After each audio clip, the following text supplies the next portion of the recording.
Hi everyone, Aaron here for Zollotech, and the 2020 iPad Pro has been out for a little over a month, and I've been using it as my main device when I'm not editing video every single day. This is my favorite device currently available from Apple, and it feels most like, I think, what the original vision of Steve Jobs was, is a personal computer that you can bring with you everywhere that's simple and intuitive. And for the most part, I think that holds true.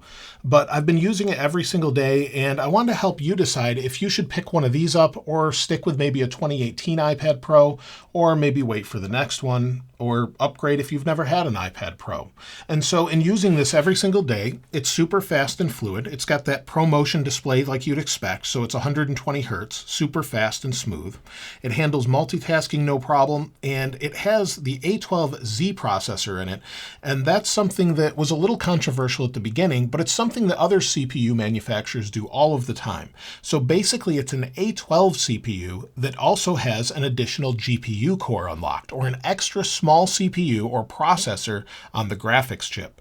And then it has 6 gigabytes of RAM in all models. And so it's super fast all of the time. There's no slowdowns. You wouldn't really expect any slowdowns. You can edit 4K video with it, no problem, with things like Luma Touch or Luma Fusion. So you'll see here's a 4K video. It works fine. You can go out of it, go back into it, resume, switch between, maybe we want to switch between the App Store. Everything's just super fluid and fast all of the time.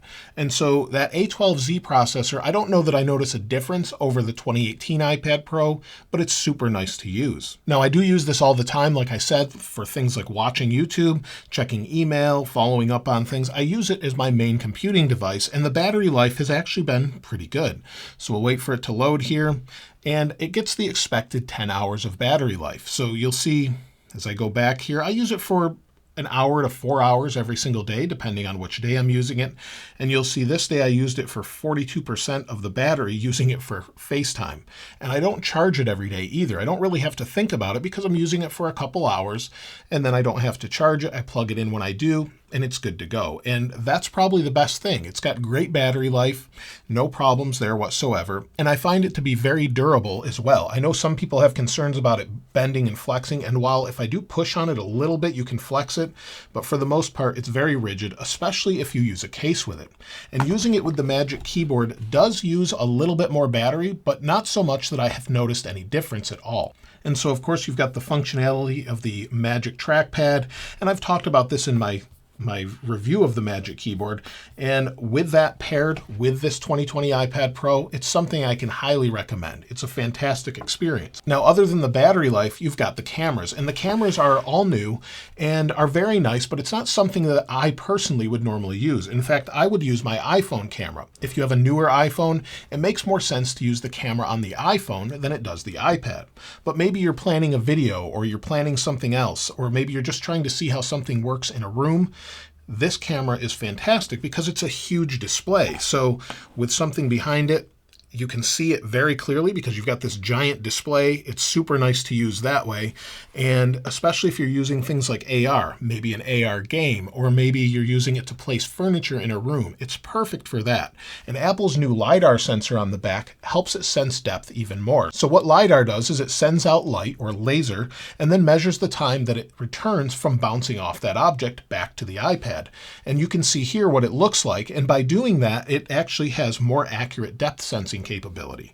And so it will allow you to have more accuracy with maybe measuring different furniture in rooms, using it for a measuring tape and things like that. But it's not a reason I would run out and buy an iPad unless you're doing something specific that the iPad does.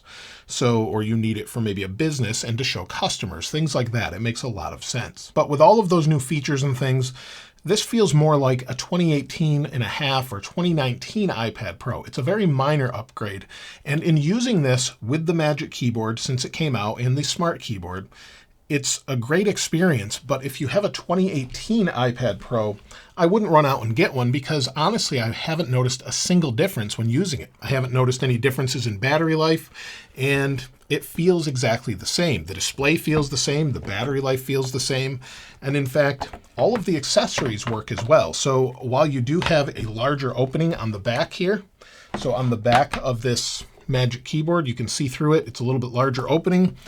You put the older iPad on it, It works just fine, although you have a little bigger camera cutout.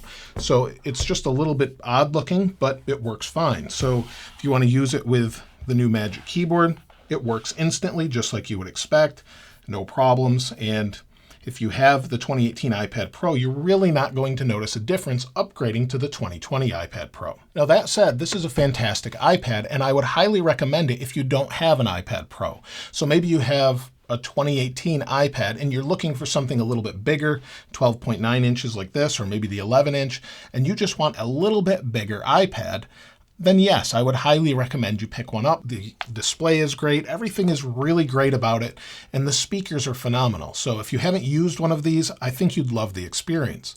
Now, if you had the previous iPad Pro, I'm still not sure it's worth upgrading. But this form factor, the squared off form factor, the way it feels, usability, and everything else, along with this Apple Pencil, just makes it a fantastic experience in general. So I highly recommend it to anyone looking for it, as long as you have the budget for it. So I definitely love it. I'll continue to use it, but I would love to hear from you in the comments below. Using it with this Magic Keyboard with an extra port is just what I've been looking for all along, and I'd really just like Final Cut Pro for it, and then I'd be really happy with it. Other than that, it's my favorite device Apple's ever made since maybe the iPhone 4 or 4S. I just love this device, and I'll continue to use it every single day. But let me know what you think about it in the comments below. If you'd like to get your hands on this wallpaper, of course, I'll link it in the description as I always do. And if you haven't subscribed already, please subscribe. As always, thanks for watching. This is Aaron. I'll see you next time.